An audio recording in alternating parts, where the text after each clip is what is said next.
It was Christmas Eve, 1889, in South Bend, Indiana. The Larch family were entertaining guests, including a circuit court judge and his wife, plus a lawyer from Chicago. Dinner over, they had all gathered around the organ to sing Christmas carols, while Mrs. Larch, the local church organist, played for them. 11-year-old Oliver was making popcorn on the stove when his father noticed the bucket of drinking water was almost empty and asked Oliver to go to the well and draw some more. Oliver put on his overcoat and galoshes. It was 1889 after all, and grabbed the bucket and headed out through the back door. No doubt he was thirsty from all the popcorn. Oliver was only gone about 10 seconds when the adults around the organ heard his terrified screams. Mr. Larch grabbed a lantern as the adults all hurried outside. There was 5 or 6 inches of snow on the ground, so they could easily follow Oliver's footprints, which were clearly visible for some 75 feet, halfway to the well, where they stopped. Dead. There were no other footprints, no signs of a struggle, no nothing. The metal bucket was found 15 feet from the line of footsteps, as if it had been dropped from above. Later, the metal handle was found to be fused, as if exposed to extreme heat. The searchers could hear cries, "Help, Mother! Help, Father! Help me! Help me! They've got me! They've got me!" But the cries seemed to be coming from the darkness overhead, as if Oliver had been lifted, levitated, into the night sky. And Oliver Larch was never seen again, but for weeks after, his cries for help were heard coming from above, from the sky.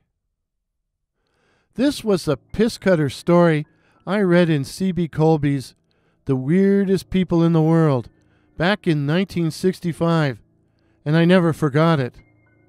But the saga of Oliver Larch has an equally interesting backstory.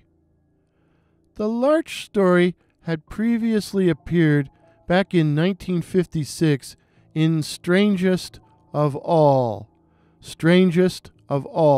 by Frank Edwards, a writer who specialized in accounts of paranormal events. When I was in grade 7, a buddy of mine loaned me a hardcover copy of Edwards' first book, Stranger Than Science, and I stayed up half the night reading it. Apparently, the story of Oliver Larch also appeared in The Case for the UFO by Morris K. Jessup, another book I read back in the day. But the story didn't originate with Morris K. Jessup or Frank Edwards. In the September 1950 edition of Fate magazine, a magazine devoted to accounts of the paranormal, writer Joseph Rosenberger penned a very similar story of a mysterious disappearance, but this time the victim was a 20-year-old Oliver Larch, who vanished from South Bend, Indiana on Christmas Eve 1890. 6 years later, Frank Edwards' account changed Oliver from a Lurch to a Larch, his age from 20 to 11, and the year from 1890 to 1889. According to author Kevin Randall, Morris K. Jessup claimed in The Case for the UFO that the South Bend, Indiana Police Department had files relating to the disappearance of Oliver Larch / Lurch. So Randall phoned the police department only to learn that their records only went back to 1920. But a call to the local newspaper, the South Bend Tribune, was more successful and yielded a number of clippings from the 50s and 60s, including one featuring an interview with members of the Larch family who still lived in the area. They said the story simply wasn't true. Even worse, it appears the weather for Christmas Eve in both 1889 and 90 featured temperatures in the 50s and 60s Fahrenheit, so forget about 6 inches of snow on the ground. And hey, I could use those temperatures around here in Canada at Christmas time. So where did this story come from? Rosenberger claimed to have made the whole thing up, but further research by authors Theo Pagmans and Chris Aubeck in the Fortean Times revealed that the story had been kicking around for years, and they ultimately connected it to another man who disappeared, Ambrose Bierce. For those of you unfamiliar with the name, Ambrose Bierce was an American writer of Civil War stories. He was a Union Army veteran, and of weird fiction. His most famous story is An Occurrence at Owl Creek Bridge. Owl Creek Bridge. If you've never read him, I encourage you to do so. Bierce's nickname was Bitter Bierce, and to say he was cynical and cantankerous is an understatement.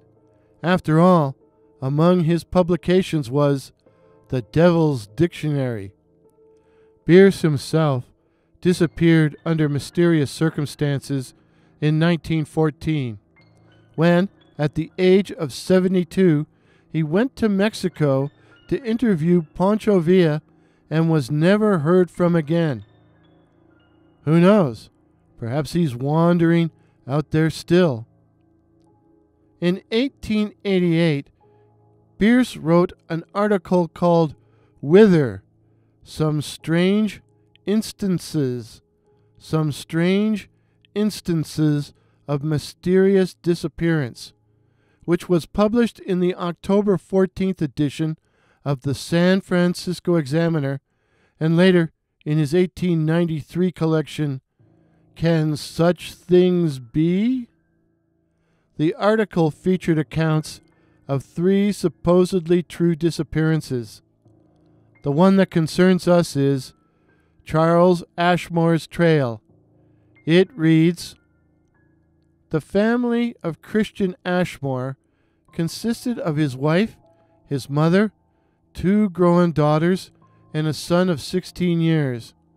They lived in Troy, New York, were well-to-do, respectable persons, and had many friends, some of whom, reading these lines, will doubtless learn for the first time the extraordinary fate of the young man. From Troy, the Ashmores moved in 1871 or 1872 to Richmond, Indiana, and a year or 2 later to the vicinity of Quincy, Illinois, where Mr. Ashmore bought a farm and lived on it.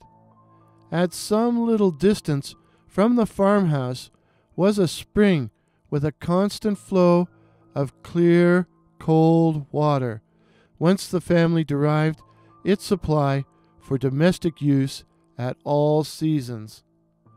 On the evening of the 9th of November in 1878, at about 9 o'clock, young Charles Ashmore left the family circle around the hearth, took a tin bucket, and started towards the spring.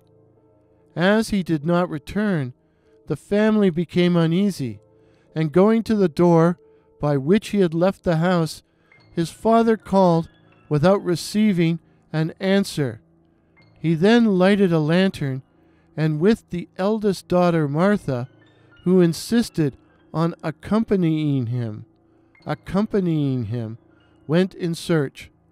A light snow had fallen, obliterating the path, but making the young man's trail conspicuous. Each footprint was plainly defined. After going a little more than halfway, perhaps 75 yards, the father, who was in advance, halted, and elevating his lantern, stood peering intently into the darkness ahead. "What is the matter, father?" the girl asked. This was the matter. The trail of the young man had abruptly ended, and all beyond was smooth, unbroken snow. The last footprints were as conspicuous as any in the line. The very nail marks were distinctly visible. Mr. Ashmore looked upward, shading his eyes with his hat, held between them and the lantern. The stars were shining. There was not a cloud in the sky. He was denied the explanation which had suggested itself, doubtful as it would have been. A new snowfall with a limit so plainly defined. Taking a wide circuit round the ultimate tracks so as to leave them undisturbed for further examination, the man proceeded to the spring, the girl following, weak and terrified.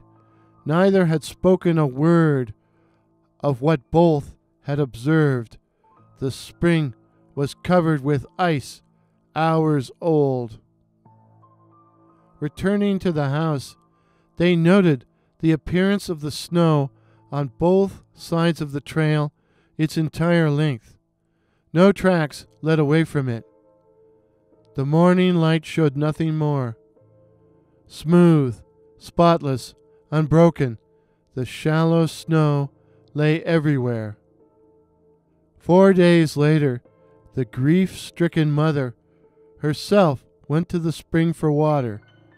She came back and related that in passing the spot where the footprints had ended, she had heard the voice of her son and had been eagerly calling to him, wandering about the place, as she had fancied the voice to be now in one direction, now in another, until she was exhausted with fatigue and emotion.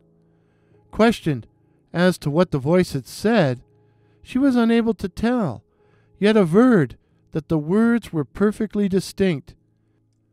In a moment, the entire family was at the place, but nothing was heard, and the voice was believed to be a hallucination caused by the mother's great anxiety and her disordered nerves. But for months afterward, at irregular intervals of a few days, the voice was heard by the several members of the family and by others. All declared it unmistakably the voice of Charles Ashmore.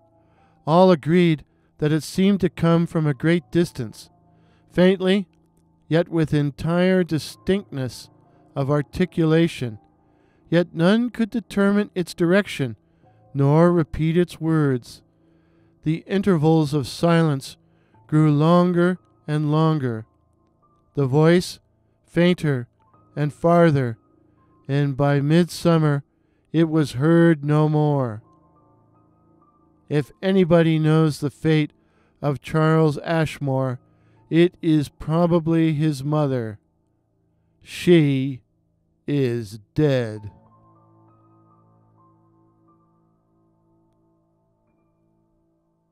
So what do you think, dear listeners?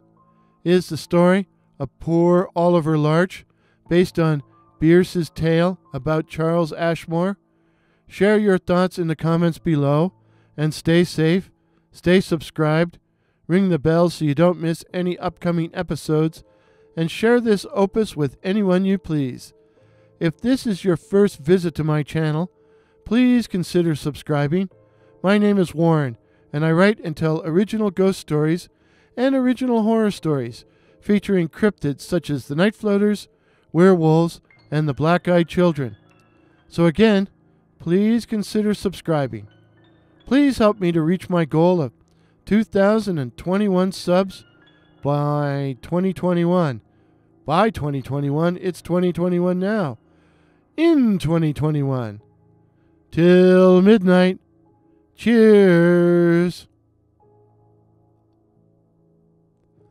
Pictures used in the video are courtesy of Pix Here, PX Here, while the music, Living in the Dark, is by the wonderfully talented Mayu.